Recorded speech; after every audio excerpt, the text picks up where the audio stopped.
Kata Allah Subhanahu wa taala, a'udzu billahi minasyaitonir rajim, hunafa'a lillahi ghaira musyrikin bih wa man yusyrik billah faka'annama kharra minas sama' fatakhtafuhu at-tayru aw tahwi bihi ar-rih fi makanin sahih.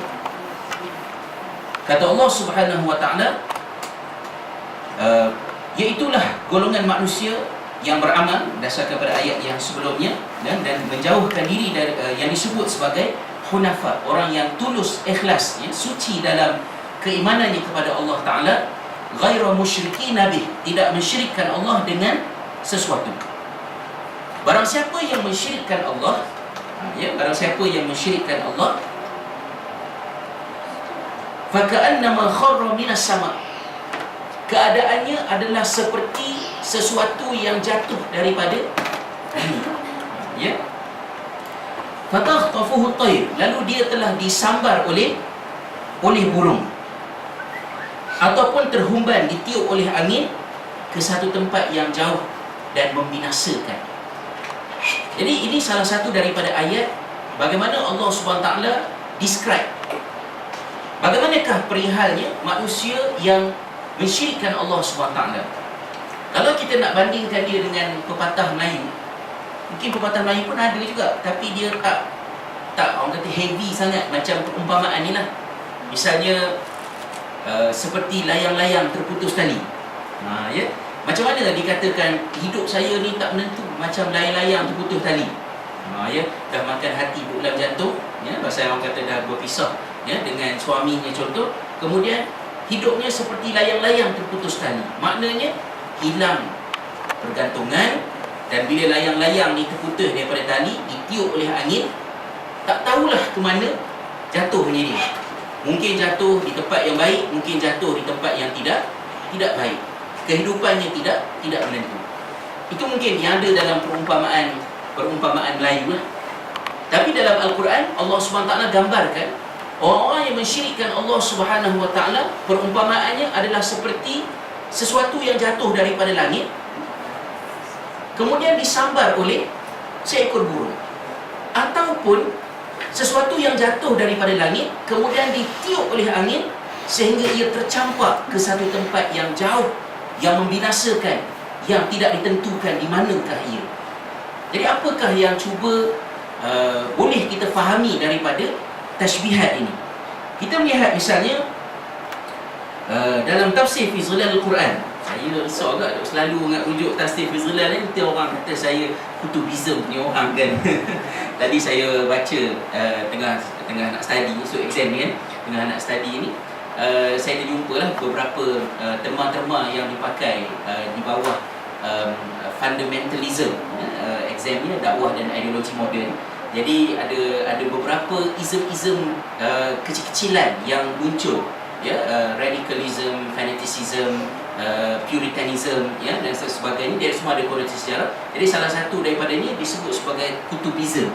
Ya, kutubism ni dirujuk kepada mereka yang terbabit dalam peristiwa September 11. Ya, maknanya individu-individu yang hijack kapal terbang, American Airlines yang jatuh dekat tak ingat saya lah, somewhere dekat US. Jadi kalau dalam Wikipedia tu ada beberapa figure ni, dia punya fahaman ni Muslim Sunni Kutubism. Ya, Kutubism tu maknanya orang yang inspired by idea Said Qutb. Ya. Dan saya telah sebutkan dalam kuliah-kuliah yang lepas, walaupun gerakan Ikhwanul Muslimin diasaskan oleh Hassan al-Banna, tetapi Barat lebih sensitif dengan Said Qutb, ya, kerana membandingkan Said Qutb dengan Hassan al-Banna. Hassan al-Banna walaupun dia sebagai muassis, pengasas, tetapi peranan dia lebih sebagai aktivis masyarakat. Ya, dia adalah seorang aktivis penggerak. Tetapi yang menyediakan dasar ideologi dia, ideolog dia, yang membentuk pemikiran Ikhwan Muslimin ini, lebih tertonjol Said Qutb dan kemudian ni Abul A'la Al-Maududi. Ya. Jadi dan juga Said Qutb ni mengkritik Barat dengan begitu tegas dan tepat. Maka dia lebih dibenci oleh Barat dan Barat lebih suspicious dengan dia. Tetapi saya tertarik dengan idea-idea Said Qutb bukan kerana radikalnya idea dia ke tidak. Saya juga tak rasa bahawa idea Syekh Qutb itu radikal, tapi idea dia clear cut, sharp. Tapi orang boleh tafsirkan dia jadi keras, jadi lembut. Saya melihat idea-idea Syekh Qutb itu cantik. Satu, kekuatan dari segi bahasanya. Kalau dari dalam rujukan tafsir yang lebih awal, mungkin dalam tafsir Zamakhsyari contohnya, walaupun ada isu-isu sikit lah.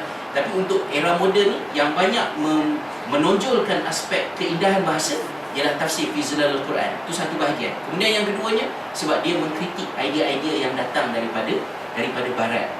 So kalau kita nak mengadapkan Islam dalam menghadapi cabaran modernisme pada hari ini, ideologi-ideologi, cara pemahaman pemikiran yang pelik-pelik ni, maka tafsir fi Zilalul Quran itu banyak menyediakan bekalan yang kena lah.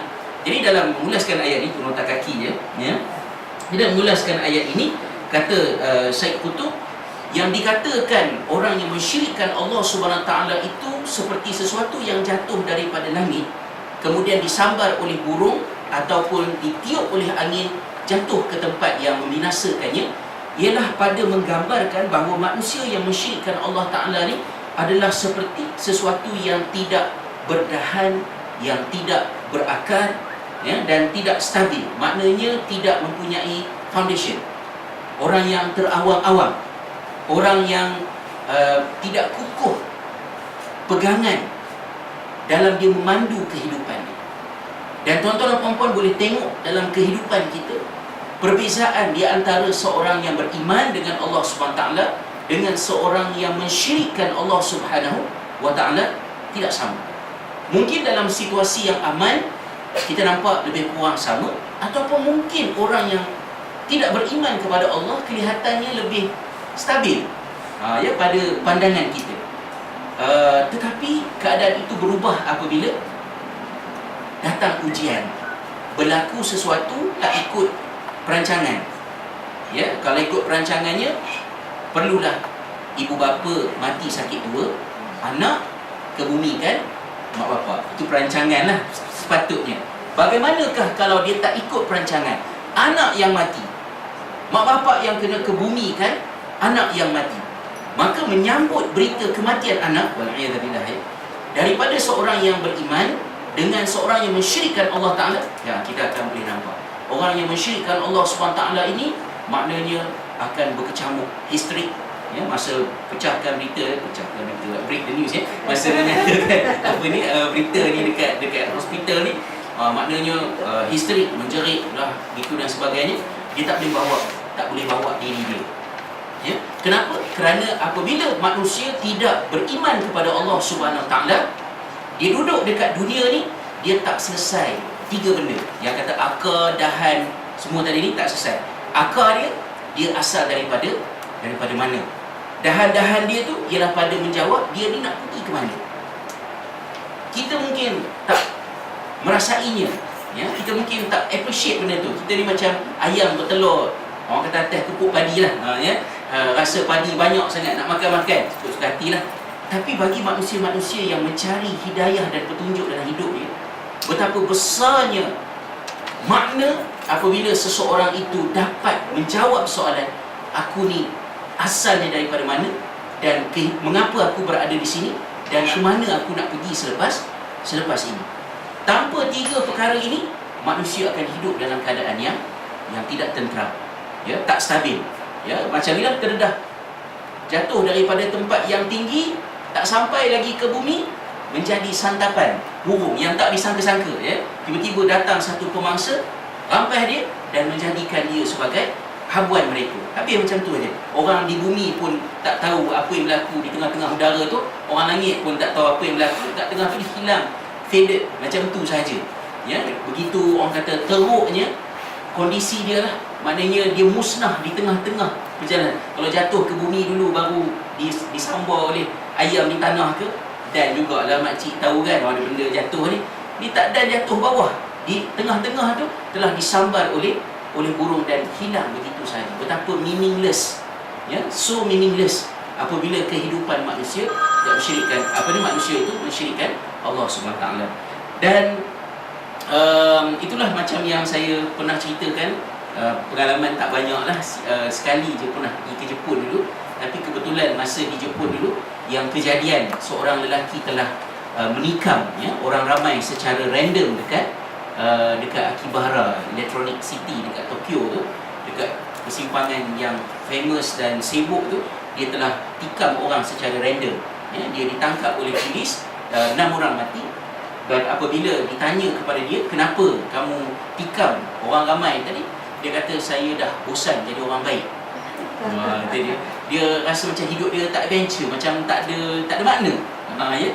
Macam kita ni tak cukup duit, adalah agenda mencari duit untuk occupykan kita kan. Kita ni tak cukup ini, maka itu occupy kita. Tapi bagi orang yang semua dah ada, dia rasa hidup dia kosong. Dan dia merapu-rapu lah. Dan ini tuan-tuan dan puan-puan, kalau perbandingannya ialah di antara mukminin dengan musyrikin, sangat jelas betapa manusia yang mensyirikkan Allah Subhanahu Taala begitu kosong makna dalam kehidupannya. Tetapi yang kita nak beri perhatian ialah orang-orang yang mensyirikkan Allah Subhanahu Taala dengan syirik-syirik yang halus, seperti yang disebutkan dalam surah Yusuf ayat 106. Kata Allah Subhanahu Taala dalam ayat ini, wa ma yu'minu aktsaruhum billahi illa wa hum musyrikun. Dan tidaklah kebanyakan mereka itu beriman kepada Allah SWT, melainkan dalam masa yang sama mereka itu juga ada mensyirikkan Allah SWT.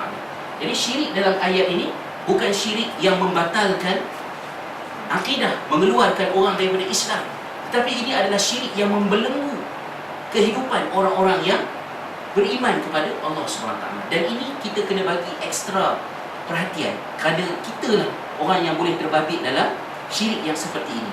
Betapa dengan syirik yang seperti ini boleh menyebabkan kehidupan kita jadi tidak tentram. Macam mana? Saya sebutkan dalam kuliah yang lepas, kerana ayat ini lebih kurang sama macam ayat yang lepas tu. Kita dah sebut bagaimana hati kita sepatutnya bulat dengan Allah SWT. Tetapi apabila yang bulat itu tidak bulat, dia didatangi oleh benda-benda yang lain, maka itu menyebabkan kita jadi tidak tentram.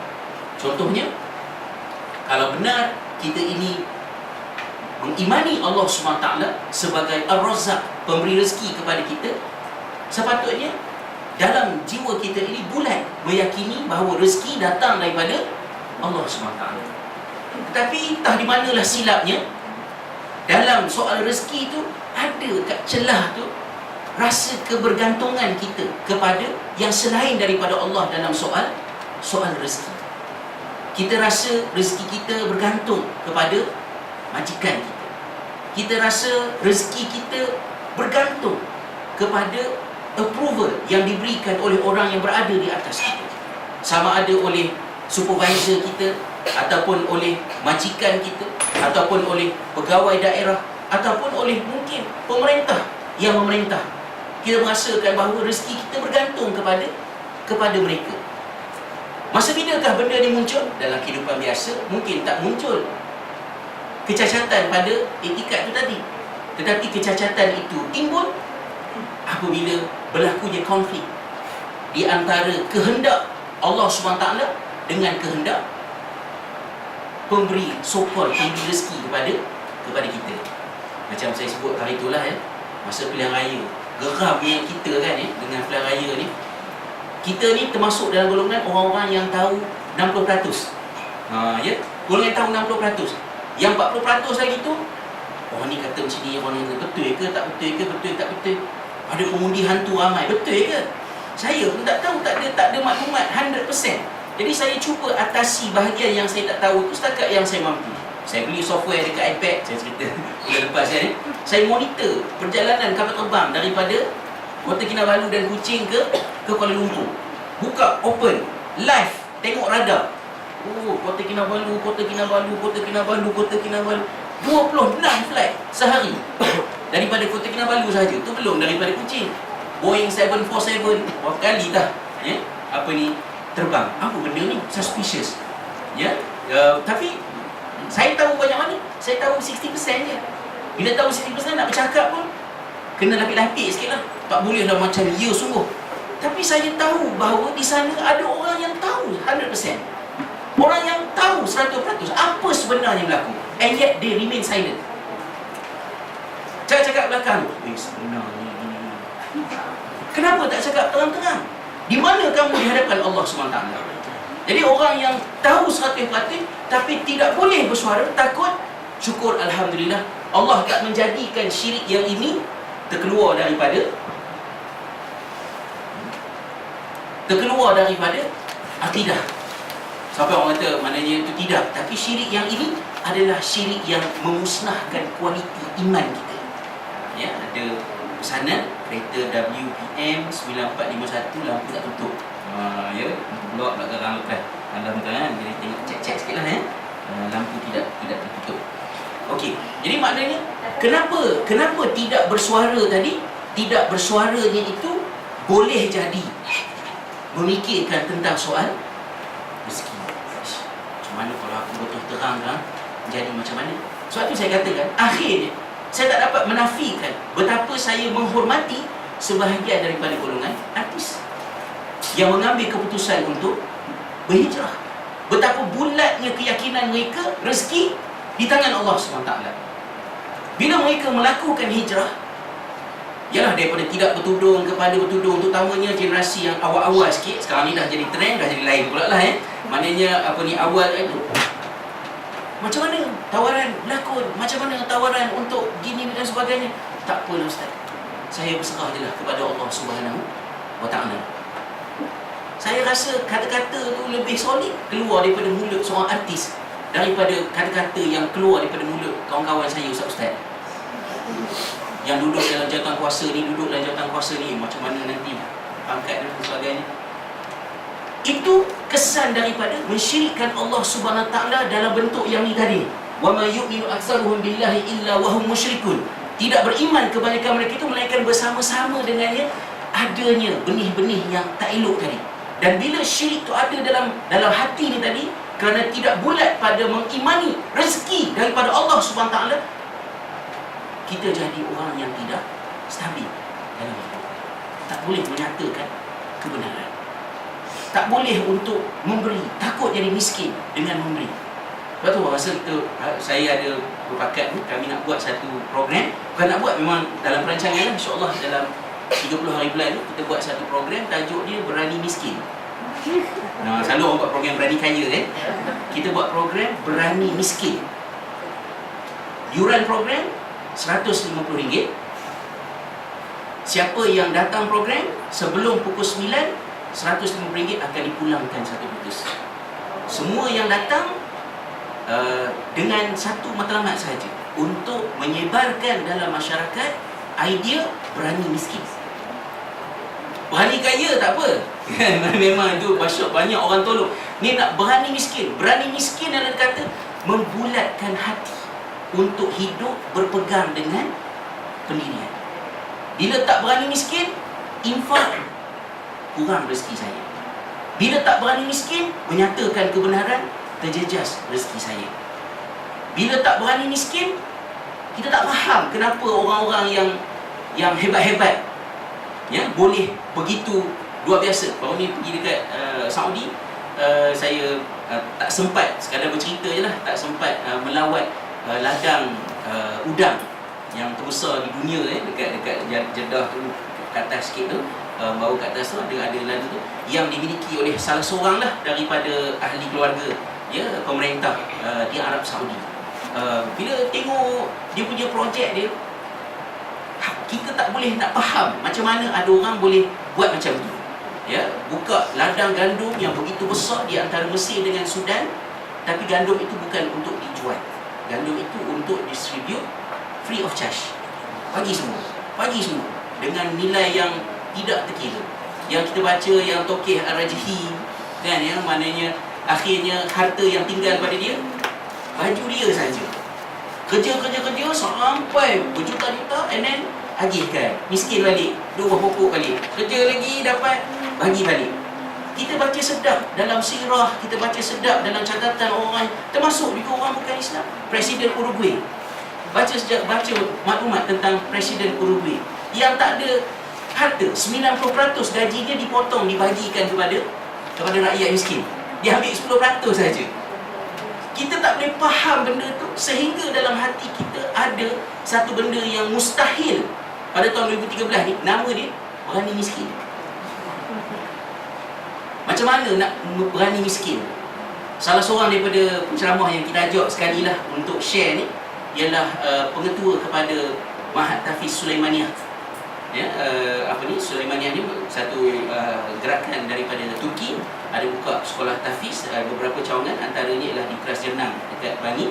Sekolah ni free of charge, tak ada yuran, tapi tak pernah tak ada duit. Orang suka derma, berikan sumbangan, dia tak charge. Pelajar-pelajar very casual datang, satu sen pun maknanya tidak perlu dibayar, tetapi duit dia masuk sahaja, kerana dia berpegang dengan konsep berani miskin. Siapa yang berani miskin? Mungkin dia akan miskin mungkin dia memang akan miskin, tapi dia tidak akan mati dengan kemiskinannya. Jadi yang itu adalah bukan program untuk orang tu berani tu, tak. Program ni adalah program untuk berusaha membersihkan hati daripada yang ini, kerana hati kita tidak bulat dalam memegang bahawa yang memberikan rezeki itu benar-benar merupakan Allah SWT. Dan bila kita tak dapat bulatkan benda ni, kita jadi macam tu, seperti sesuatu yang jatuh daripada langit, disambar oleh seekor burung, ataupun dihembus oleh angin, jatuh di mana tak tahu. Betapa meaningless, tidak berakar, tidak berdahan, tidak berpokok, terawang-awang, kehidupan yang tidak bermakna. Jadi yang itu kita nak usahakan, dan di peringkat awal ni itulah kita kena banyak berdoa dengan antaranya doa ini, Allahumma inni a'udzubika min an usyrika bika syai'an a'lamu wa astaghfiruka lima la a'lamu. Ya Allah, kami mohon perlindungan dengan Engkau daripada mensyirikkan dirimu dengan sesuatu yang kami tahu, dan ampunkanlah kami seandainya kami mensyirikkan Engkau dengan sesuatu yang kami tak tahu. Ulang-ulang doa ni. Ini dia punya program ni lah, fenomena berani miskin. Saya rasa baru tukar ni berani memberi pula. Bila buat seminar berani miskin, orang takut datang. Berani miskin tak nak datang, berani memberi, lembut sikit lah. Poster bulan Mei berani miskin, poster bulan Jun berani memberi. Ada lah tu, tengok macam mana susah tu. Baik, itu bahagian yang pertama, satu perumpamaan. Saya bawa tuan-tuan dan puan-puan untuk melihat kepada perumpamaan, dua perumpamaan lagi dalam sikit masa yang ada, iaitu perumpamaan terhadap kejadian-kejadian alam yang berada di daratan. Okay, malam ni ringkas sikit lah exam 11 esok. Baik, kita lihat dalam ayat yang berikutnya, iaitu ayat yang ketiga. Apabila Allah SWT membuat satu perbandingan, memberikan gambaran tentang satu sifat manusia pada sifat yang ada pada batu.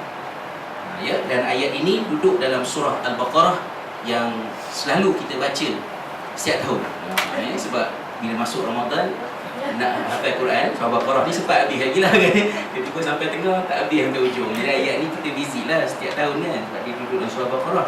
Kata Allah SWT, kata Allah SWT dalam ayat ini, A'udzubillahi minasyaitonirrajim. Thumma qasat qulubukum min ba'di dzalika fahiya kal hijarati aw ashaddu qaswa. Wa inna minal hijarati lama yatafajjaru minhu al-anhar wa inna minha lama yashaqqaqu fayakhruju minhu al-ma' wa inna minha lama yahbitu min khasyatillah wa ma Allahu bighafilin amma ta'malun. Kata Allah SWT, kemudian sesudah itu, mana ada cerita lah sebelum ni, akan refer sikit nanti. Kemudian sesudah itu, hati kamu menjadi keras seperti batu, bahkan lebih keras daripada batu. Sedangkan batu itu sendiri pun boleh terpancar daripadanya, mengalir air sungai daripadanya. Terpancar air daripadanya, batu yang keras itu pun boleh terpancar air daripadanya dan mengalir sungai. Dan ada pula di antara batu-batu itu yang pecah, terbelah, keluar mata air daripadanya, fa yakhruju minhul ma, Malah ada di antara batu itu yang pecah, retak, min khasyatillah, kerana takut kepada Allah Subhanahu wa ta'ala. Wa mallahu bighafilin amma ta'malun. Sedangkan Allah tidak sekali-kali lalai terhadap apa yang kamu kerjakan. Tuan-tuan dan puan-puan, ayat ini diturunkan oleh Allah Subhanahu wa ta'ala selepas Allah membicarakan tentang perihal Bani Israel yang telah dikurniakan nikmat oleh Allah kepada mereka, nikmat pembuktian yang tidak dinikmati oleh kaum yang lain untuk mengukuhkan keimanan. Nikmat-nikmat yang boleh ditangkap oleh panca indera. Selain daripada Bani Israel, termasuk kita ni, keimanan kita melalui proses yang memerlukan kepada kita untuk pergi lebih jauh daripada menyandarkan keyakinan pada sesuatu yang dapat ditangkap oleh panca indera. Melalui proses keimanan, penghujahan kebenaran Nabi Muhammad SAW, kebenaran Al-Quran dan apakah yang ada di dalamnya, proses akal untuk memikirkan ayat-ayat yang turun, dan kita menjadikan itu sebagai sebahagian daripada proses untuk menjadikan kita beriman. Alangkah hebatnya iman kita kalau kita boleh nampak apa yang kita tak mungkin nampak. Dinampakkan kepada kita azab kubur, kita tak nampak kita tak dengar. Saya lah tak dengar, tak tahu ada perempuan yang dengar kan. Ya, lalu tepi kubur, dengar orang menjerit dalam kubur. Ya, kita tak tahu benda tu. Macam mana sebenarnya keadaan yang dihadapi oleh orang yang sedang berhadapan dengan sakaratul maut? Hakikat mati itu sebenarnya macam mana? You have to satisfy yourself, mencukupkan diri dengan maklumat sekadar apa yang diterangkan oleh Allah dalam Quran dan yang diungkapkan oleh Nabi SAW. But you will never experience it. Saya tak boleh nak cerita lebih-lebih tentang neraka, saya tak pernah pergi. Tentang syurga, azab kubur, tentang mati, saya tak pernah mati, saya tak boleh nak cerita. Tapi semua benda itu kita pegang sebagai keimanan kita kepada ghaibiyat. Ada pelajar tingkatan 4 dalam program saya yang saya cerita dulu. Dia kata, kalaulah Allah boleh tunjukkan kepada saya dia tu macam mana, saya boleh tengok Allah, mesti saya salatul fatih beriman. Tapi kenapa saya tak boleh tengok Allah? Kata pelajar tingkatan 4 dalam program lah, saya cerita dulu kan. Bani Israel, dia dapat privilege yang tu. Diberikan kepada mereka pembuktian-pembuktian yang luar biasa. Bukan calang-calang. Terbelah laut, ya, dengan hentakan tongkat oleh Nabi Musa AS. Dan kejadian yang directly pergi kepada ayat ini ialah apabila lembu yang telah disembelih itu, anggotanya diketuk kepada yang mati dibunuh, dan mati dibunuh yang mati itu telah hidup semula, dan mengisyaratkan siapa sebenarnya yang membunuh dia, dan kemudian dimatikan semula oleh Allah SWT. Something yang pembuktian yang sungguh luar biasa. Tetapi tuan-tuan dan puan-puan, pembuktian yang luar biasa ini sama ada dia membawa kita kepada sungguh beriman kepada Allah, ataupun dia boleh menyebabkan kita menjadi manusia yang sangat degil.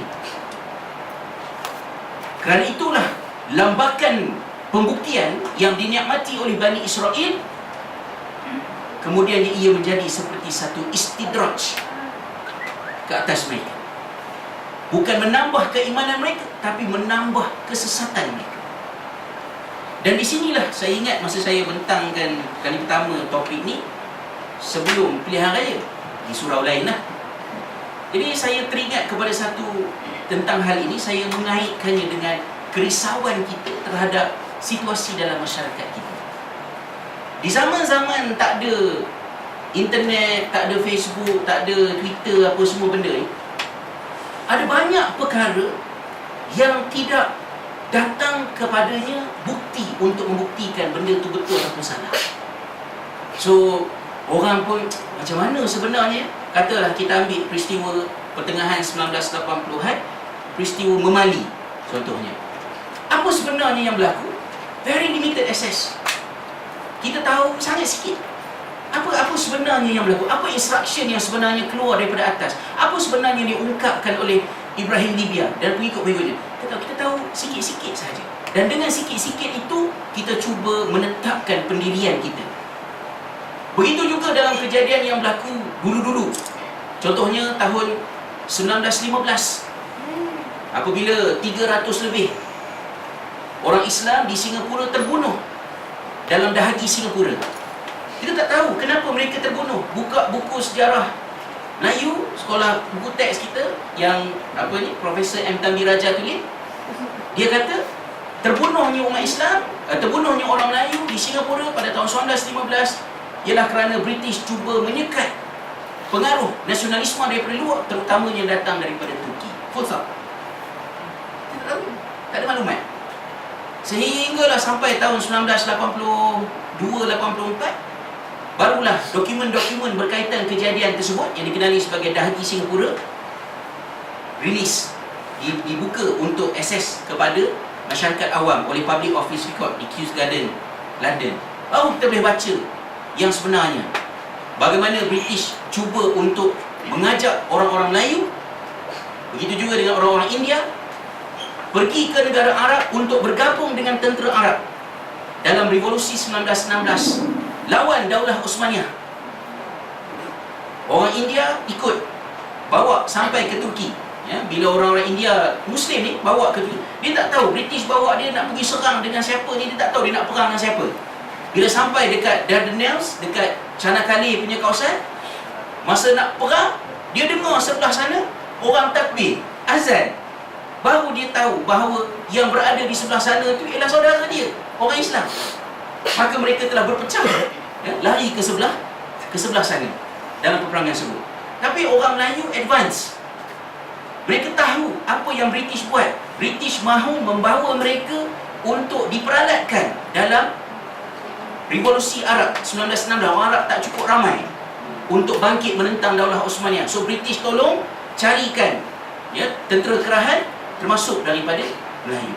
Tetapi di Malaysia, di tanah Melayu, orang Melayu tahu strategi ini, maka mereka tak setuju, terutamanya di bawah kepimpinan Kasim Ali Mansur.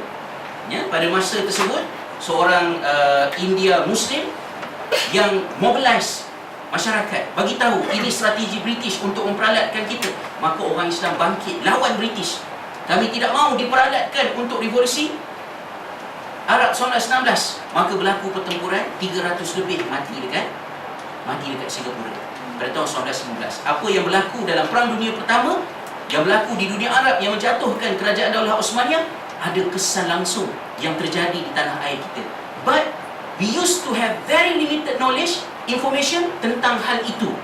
So kita tak boleh nak buktikan kenapa sebenarnya, dan kita cuba membuatnya.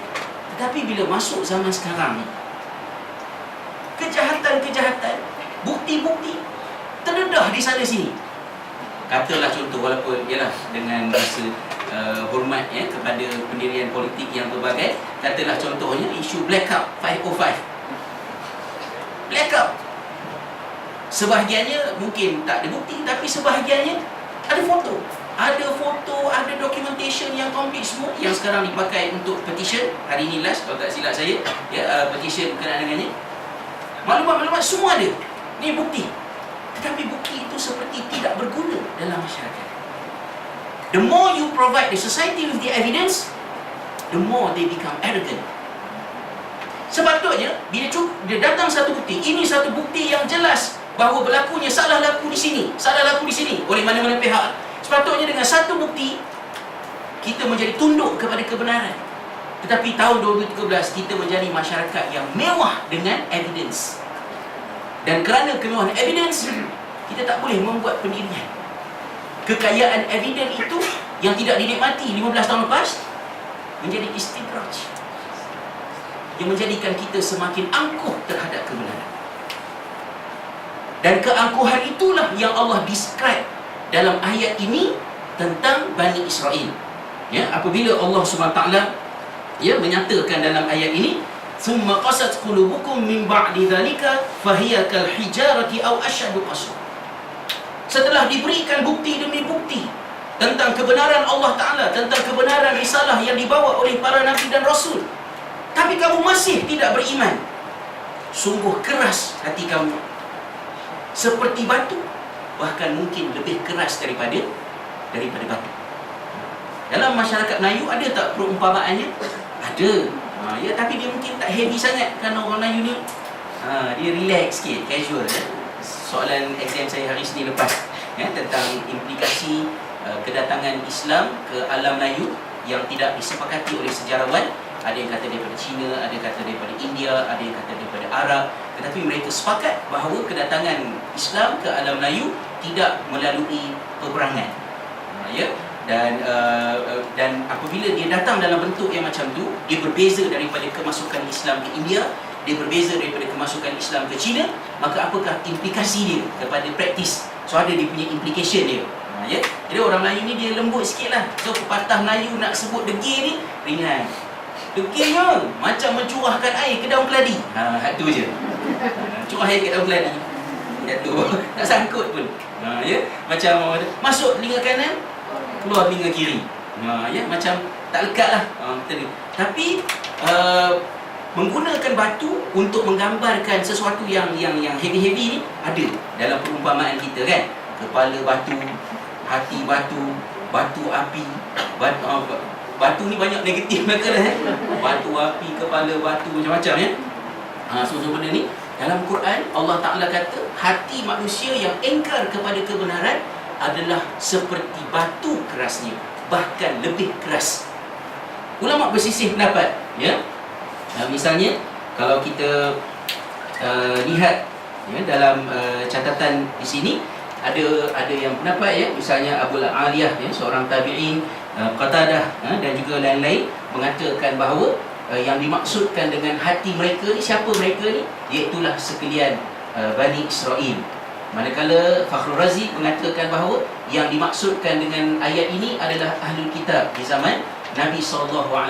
Ibnu Abbas radhiyallahu anhu menyatakan bahawa yang dirujukkan ayat ini ialah kepada hati pewaris kepada mangsa pembunuhan itu tadi.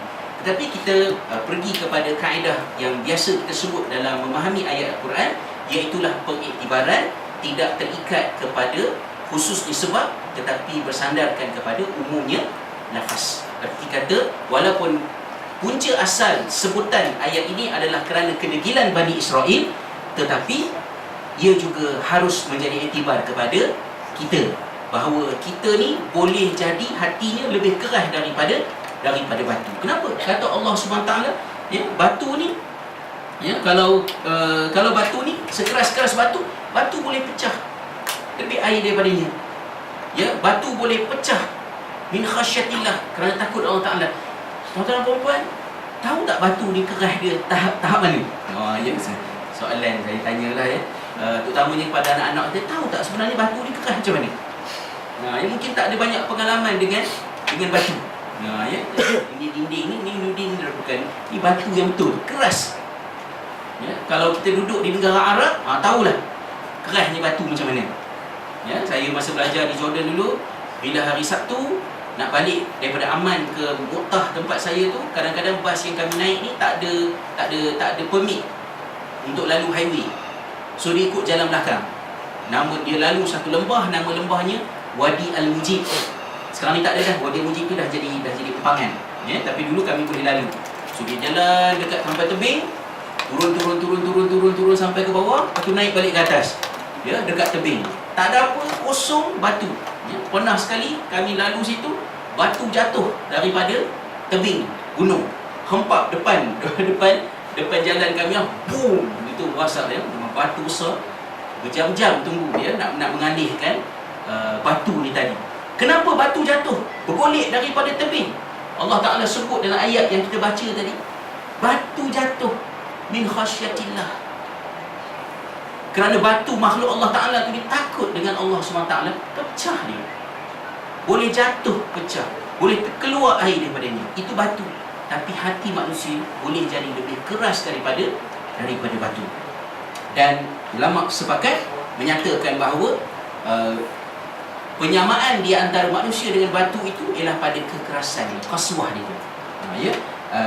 Zamakhsyari menyatakan bahawa tidak disebut sebagai Aqsa, tetapi disebut sebagai asyaddu qaswah, untuk menunjukkan beza antara Aqsa dengan asyaddu qaswah. Asyaddu qaswah itu lebih keras pengungkapan, ya, betapa kerasnya hati manusia. Apakah yang boleh menjadikan hati manusia ini keras? Ada di antaranya hadis Nabi SAW, ya, baginda menyatakan dalam hadis ini, hadis riwayat Tirmizi, ya, la tukthirul kalam bi ghairi dzikrillah. Jangan kamu membanyakkan ucapan-ucapan, perbualan-perbualan yang tidak bersifat mengingatkan kamu kepada Allah. Fa inna kathratal kalam bi ghairi dzikrillah, ya, tuqasi al-qalb. Ya, kerana sesungguhnya pengucapan-pengucapan yang tidak mengingatkan manusia kepada Allah akan mengeraskan hati. Dan sesungguhnya manusia yang paling jauh daripada Allah adalah manusia yang hatinya keras. So, salah satu daripada perkara yang boleh menjadikan hati kita keras dan jauh daripada Allah Ta'ala bila kita ni banyak bercakap, dan percakapan kita pula percakapan yang tidak membawa kita kepada mengingati Allah SWT. Insaf orang yang rajin nak update Facebook ni, ya, ingat dia apa yang kita banyak tulis, dia pokpek tulis tu, ya, ada zikrullah ke, merapu, merepek, beraban ke, macam mana? Kata Nabi SAW dalam hadis ini, percakapan-percakapan yang tidak mengingatkan kita kepada Allah mengeraskan hati. Dan manusia yang keras hatinya adalah manusia yang paling jauh daripada Allah Subhanahu wa Ta'ala. Baik, satu bahagian terakhir yang saya nak kongsikan, boleh sikit teman-teman. Bagaimana Allah Ta'ala menyamakan, bukan Ustaz Sofwan ya, menyamakan setengah manusia dengan Sofwan. Dan Sofwan ini ada makna literal dia, ada makna penggunaan dia dalam Quran ini.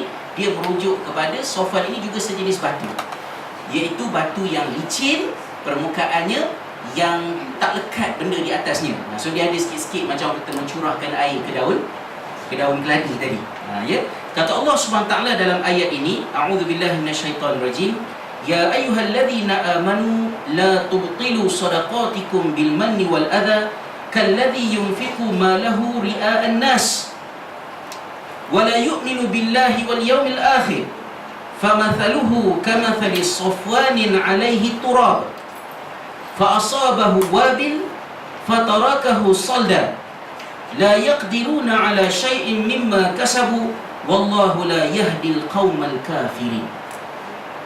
Kata Allah Subhanahu wa Ta'ala dalam ayat ini, wahai orang-orang yang beriman, jangan kamu batalkan pahala, makna, nilai yang ada pada sedekah kamu dengan mengungkit-ungkit dan menyakiti orang lain atas pemberian yang telah diberikan itu.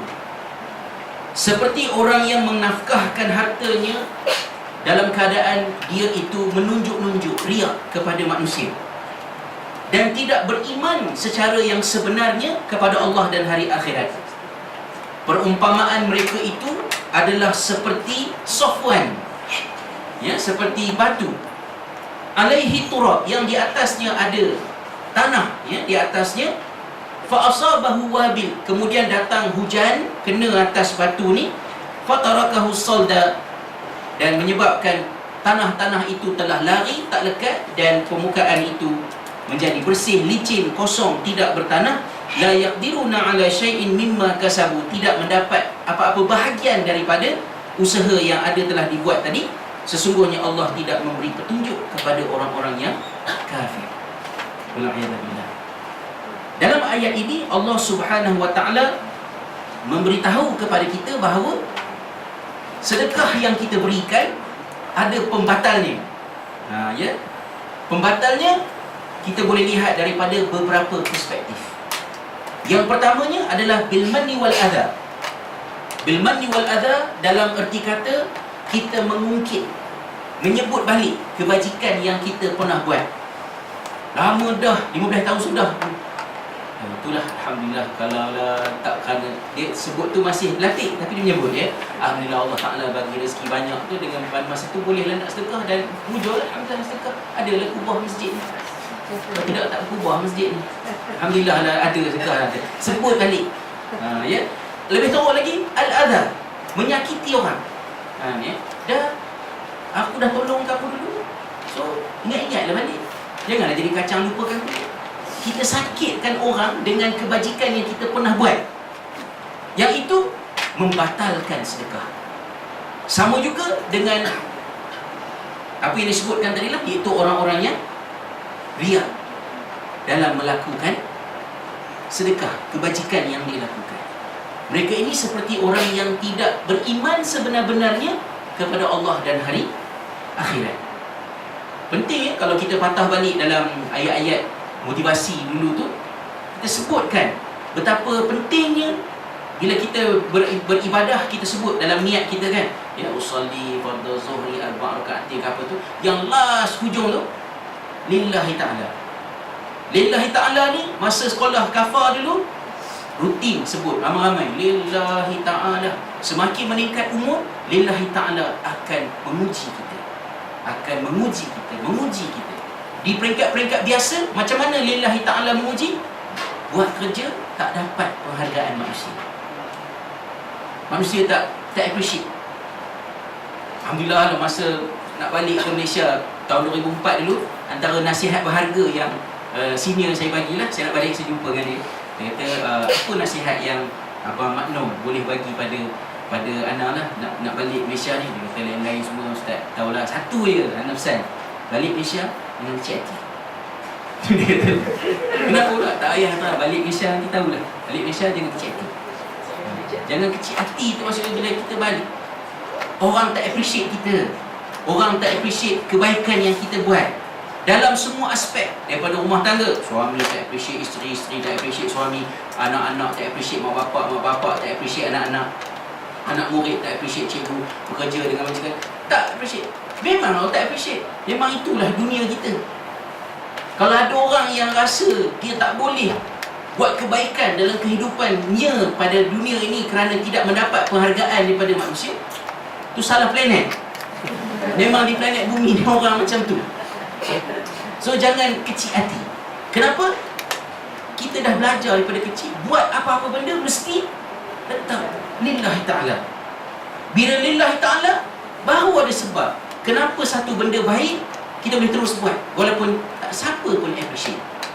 Macam kita sebutlah, kita start kerja tu, orang lain pukul 5 dah balik dah. Ya, loceng bunyi balik, free kan, balik. Seorang ni balik lambat. Pasal apa? Cek komputer meja kawan sebelah, tengok solitaire tak tutup dulu. Masuk dalam bilik air, ketatkan kepala paip, ketatkan ni, tutupkan aircon semua. Balik lambat 10 minit pada orang lain. Tiap-tiap hari buat macam tu. Siapa nak appreciate? Kalau assessment, supervisor ke majikan kata, apa jasa awak ni nak kenaikan pangkat ni, promotion ni. Oh, saya ketatkan kepala paip. Siapa nak pandang? Tak ada orang pandang tu. Akhirnya kita fikir balik, buang masa je aku buat benda baik ni, aku je buat baik. Orang lain bila nak buat, nampak apa orang kata kertas atas tanah, ya, nak ambil si aku je kutip sampah ni, orang lain tak erti kutip kan, lemak lah macam ni. Kita pun give up, tak nak buat dah. Sebab apa? Kerana ada isu sikit kat depan tu, kenapa benda tu nak dibuat. Maka dalam kes ini, asas kepada amalan kita yang diletakkan lillahi ta'ala itu bukan hanya implikasi dia pada soal ganjaran pahala di akhirat, tetapi juga untuk memberi nilai kepada kerja tu kita buat kat dunia ni. Jadi Allah SWT sebut dalam ayat ini, manusia yang tak dapat menghargai benda tu, buat satu kebajikan, sedekah. Sedekah dalam arti kata, ini bukan dia membayar gaji pekerja, itu bukan sedekah, ya, itu tanggungjawab dia. Ini satu benda yang voluntarily kita buat. Sepatutnya ia adalah satu charity, and yet ia tidak berakhir dengan satu kebajikan kerana kita membatalkannya. Membatalkannya macam mana? Mungkin menyebut balik, menyakiti orang, buat kerana nak menunjuk-nunjuk. Faham tak? Tak faham? Ini perumpamaan dia. Perumpamaannya adalah seperti seketul batu, di atasnya tanah, hujan jatuh, tanah pun lari, tinggal batu telanjang macam tu, tak ada apa di atasnya. Tu Allah nak mengumpamakan kepada kita tentang apakah yang dimaksudkan dengan amalan yang sia-sia tadi. Ya, ni sedikit nota lah, ya. Kalau berdasarkan kepada At-Tabari, menyatakan bahawa yang dimaksudkan dengan orang yang ri'a an-nas yang disebutkan dalam ayat tadi adalah orang-orang munafik. Al-Qurtubi menyatakan mereka itu adalah orang-orang kufar, Ya, manakala Abu Hayyan Al-Andalusi menyatakan bahawa ianya merujuk kepada ahli kitab di zaman Nabi SAW. Maknanya satunya ia berbeza-beza. Ada kata orang ni perangai orang munafik, ini perangai kufar, ini perangai ahli kitab di zaman Nabi. Maknanya ini semua perangai orang-orang yang tak elok. Dan kita sebagai orang-orang yang beriman harus berusaha keras untuk menghindarkan diri daripada sifat ini tadi. Dan yang keduanya pula, kita tidak terikat hanya kepada kelompok ini, kerana semua ayat Al-Quran itu harus menjadi reflection kepada kita, bahawa sedekah kita juga boleh terbatal. Nak memahami, macam saya sebut dulu, kenapa tasbih dibuat dalam Quran, salah satunya ialah untuk membolehkan kita visual something yang very conceptual.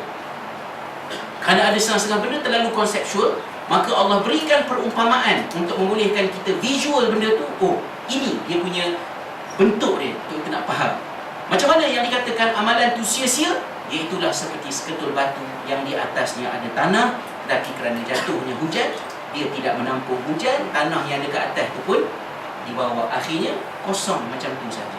So dalam pepatah Melayunya itulah seperti mencurah air ke daun keladi. Tak dekat apa, daun tak basah, ya, tak ada menampung air pun, dia pergi macam tu saja. Jadi ini adalah menunjukkan kepada satu amalan yang sia-sia, ya, maknanya dalam kehidupan kita. Jadi saya, tuan-tuan, itulah lebih kurangnya perkongsian kita pada malam ini, iaitu bagaimana Allah SWT membantu kita untuk melihat perangai-perangai kita, ya, melalui kejadian-kejadian alam. Ya, kerana kadang-kadang kita ni mungkin susah nak muhasabah diri kita dengan keterangan yang bersifat langsung, maka Allah datangkan kejadian-kejadian alam sebagai cermin untuk kita nampak itulah keadaan kita.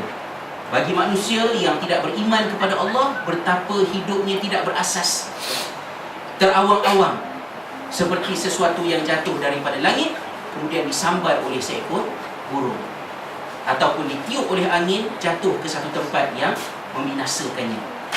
Jadi kita boleh bayangkan hidup kita ni, Allah jadikan kita ni putih fitrah, tapi putih kita ni jadi putih macam kapas. Memanglah kapas putih, tapi kapas ni terbang ikut angin. Kalau angin tiup, dia jatuh dekat taman bunga, selamat dia, wangi dia kerana kena dengan bunga. Tapi kalau jatuh dekat loji najis, hilang putih ni, kotor. Kenapa? Kerana kapas itu membiarkan dirinya dibawa oleh arus. Jadi kita sebagai orang-orang yang beriman, kita kena jadi orang yang ada paksi. So jangan tersalah dalam menafsirkan pepatah Melayu, ya, masuk kandang kambing mengembek, masuk kandang kebun muak, ikutlah, ya, masuk kandang ayam kokok. Maknanya ikut keadaan. Bila ikut keadaan tu maknanya kita orang yang tidak mempunyai pendirian. Dan manusia yang tidak berpendirian, hidupnya sangat longgar, seperti yang digambarkan dalam perumpamaan yang pertama tadi. Kemudian yang kedua pula, Allah menggambarkan manusia yang mengkufuri nikmat pembuktian. Ya, dah bawa hujah ni, bawa hujah tu, bawa hujah ni, tak beriman pun makin menjadi-jadi kedegilannya. Maka degilnya mereka itu, hatinya digambarkan seperti batu, atau lebih teruk daripada batu. Kerana ada batu yang masih boleh pecah keluar air daripadanya, ataupun pecah kerana takutkan Allah. Tapi ada manusia hatinya sangat keras, solid, sehingga tidak dapat untuk menerima hidayah daripada Allah Subhanahu wa Ta'ala. Dan yang ketiga, Allah mengumpamakan amalan manusia yang sia-sia kerana tidak bulat asbab atau motifnya, iaitu niatnya kepada Allah Subhanahu wa Ta'ala, seperti seketul batu licin yang ditimpa hujan, tidak dapat menahan tanah-tanah yang berada di atasnya, habis dibawa oleh arus dan tinggal dia kosong macam tu saja. Jadi banyaklah yang boleh kita ambil iktibar daripadanya. Yang pertama adalah iktibar secara langsung daripada peringatan-peringatan yang Allah beri ini terhadap amalan kita, ya, diri dalam kehidupan. Dan yang keduanya ialah mekanisme di sebalik tashbihat ini, iaitu pada menjadikan kita orang-orang yang harus sensitif dengan makna, yang tersirat di sebalik yang tersurat. Kalau yang tersurat tak nampak yang tersirat, saya rasa antara tempat yang paling menyedihkan kita pergi melihat manusia pergi tanpa makna ialah apabila manusia datang ke tanah suci. Apabila pergi ke Mekah, khususnya di Mekah, ya, umrah dan juga haji, amalan-amalannya banyak yang berbentuk konsep, yang mesej besarnya ada pada makna di sebaliknya. Tetapi kalau kita pergi, kita buat dia punya yang tersuratnya saja, kita tawaf keliling Kaabah, kita cium Hajarul Aswad, kita sa'i, orang lari, kita lari, lepas tu kita melontar, kosong. Jadi seperti orang-orang yang dikritik oleh Ibn Tufail di Andalus dalam novel Hayy bin Yaqzan yang saya pernah cerita dulu, ya, seorang budak yang dibela oleh Rusa, ya, tak pernah jumpa manusia. Dia pergi ke tanah besar, ikut Absal sampai tanah besar, dia terkejut sebab dia pun sujud juga, sebab dia fikir tentang keadaan alam ni, dia takut dengan Allah, dia sujud walaupun dia tak kenal Allah, dia tak kenal agama, dia tak kenal Nabi semua, tapi kerana naluri dia tu submit kepada kebesaran Tuhan, dia pun sujud dan rukuk bila teringatkan Allah. Bila dia sampai ke tanah besar, dia terkejut tengok orang di tanah besar sujud rukuk macam dia, bahkan lebih sistematik. 5 kali sehari akan ada lagu yang berkumandang, menara-menara yang begitu sedap bunyinya. Orang akan datang ke bangunan yang cantik-cantik, mereka akan rukuk dan sujud. Dan bila Absal tanya kepada mereka atas permintaan Hayy bin Yaqzan, kenapa kamu rukuk, kenapa kamu sujud? Kata mereka, kami rukuk dan sujud kerana dulu ada seorang lelaki namanya Nabi. Nabi itu kata 5 kali sehari kena rukuk dan sujud, maka kami rukuk dan sujudlah. Jadi Hayy bin Yaqzan kecewa. Dia telah tinggalkan tanah besar tu, balik semula ke pulau dia. Secara ringkasnya lah, dia benda tu fiction, dia novel dia, tapi menggambarkan Ibn Tufail yang meninggal dunia tahun 1185, ya. Ini zaman Andalus ke arah nak masuk pada kerajaan Bani Nasir. Dia dah mula banyak konflik, dia dah mencapai pencapaian ketamadunan yang tinggi, tapi ritual masyarakat dia kosong daripada makna. Mereka semayang, mereka tak tahu kenapa mereka semayang. Mereka puasa, mereka tak tahu kenapa mereka puasa. Jadi kita menjadi masyarakat yang kehilangan makna. Bila hilang makna, banyak fitnah yang masuk. Maka perlukan kepada satu bentuk pemikiran reflektif tinggi, lihat yang tersirat di sebalik yang tersurat. Dan antara mekanisme bila Allah SWT datangkan tashbihat-tashbihat di dalam Al-Quran untuk merangsang kita berfikir, ya, melihat yang tersirat di sebalik yang tersurat. Jadi saya kira sekadar itulah, ya, kongsian pada malam ini. Kalau tuan-tuan dan puan ada penambahan, pembetulan, ya, persoalan, sangat-sangat menyenangkan. Wallahualam.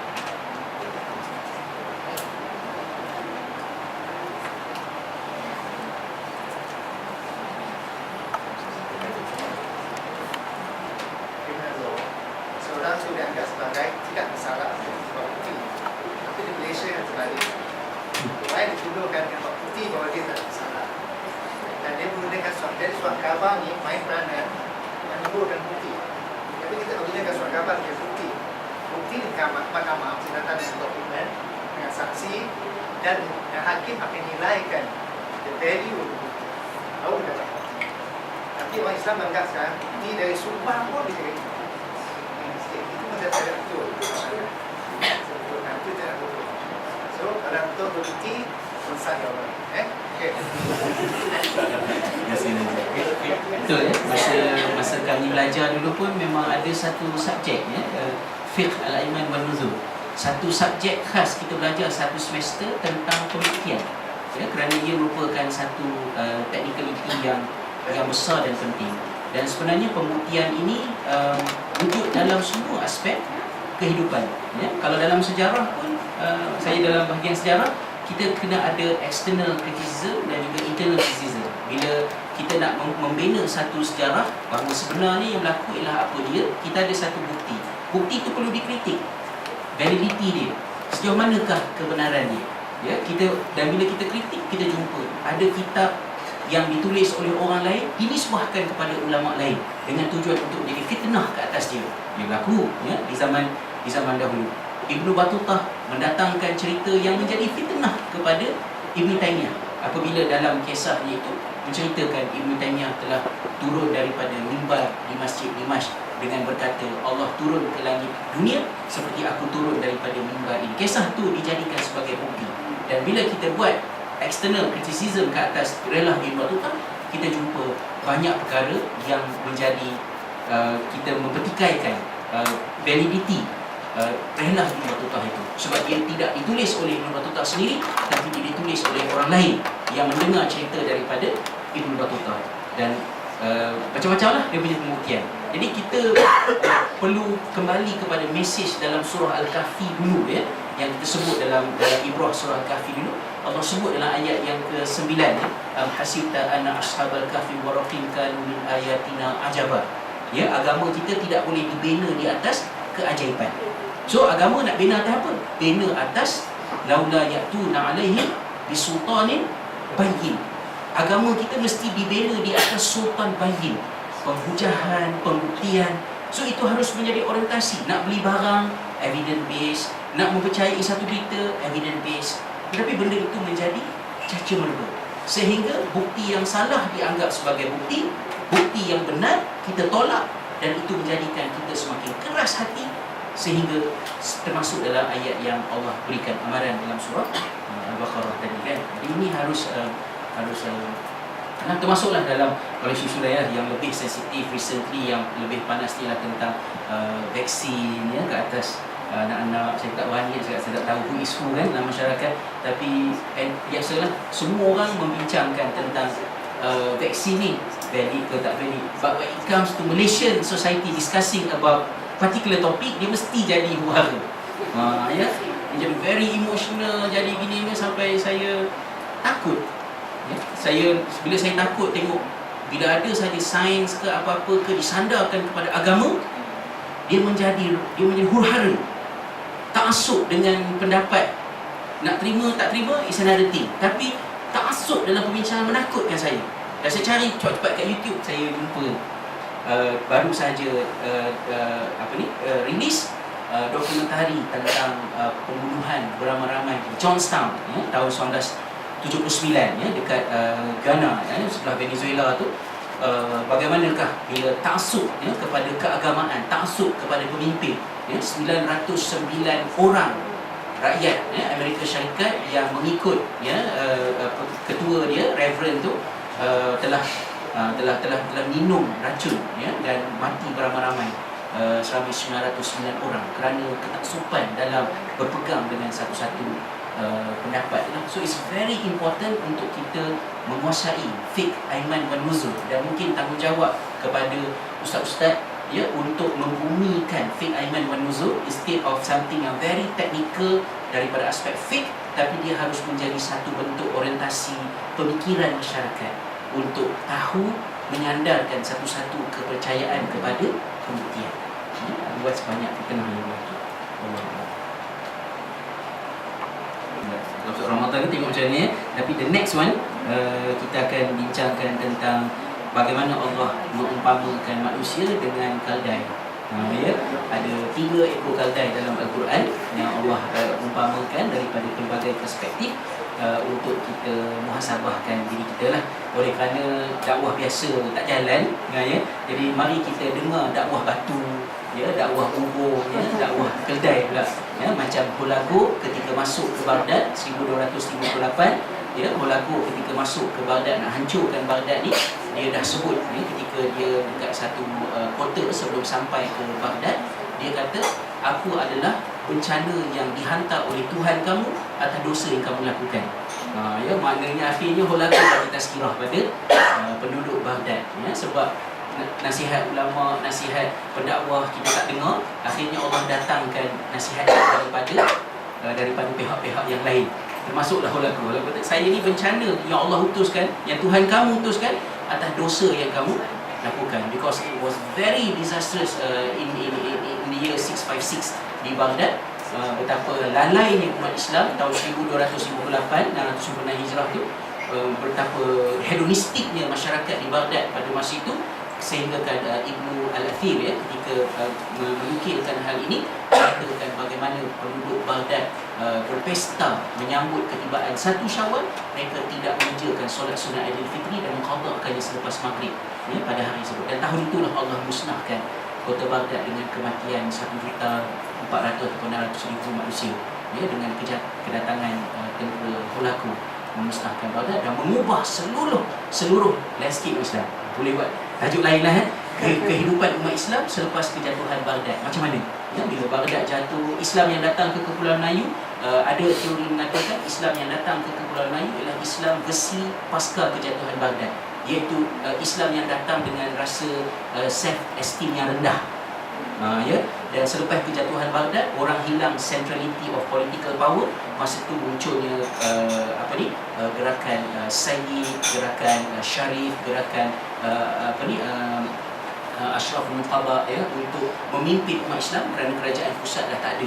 Kemudian tarikat-tarikat Sultan tersebar dan sebagainya. So 1258 sampai 1536, iaitu ketika Sultan Osmaniyah menguasai semula Baghdad. It was a very complicated history part selepas kejatuhan Baghdad. Itu tajuk lain. Wallahu a'lam. Syekh Saleh bin Najib. Assalamualaikum warahmatullahi wabarakatuh. Bulan depan kita bagi laluan bulan Ramadan, jadi wacana ditangguhkan. Dan kita bertemu kembali insyaAllah Ustaz pada 14 bulan Ogos dan bulan Syawal. Masa itu masa-masa boleh buat kuih sikit lah.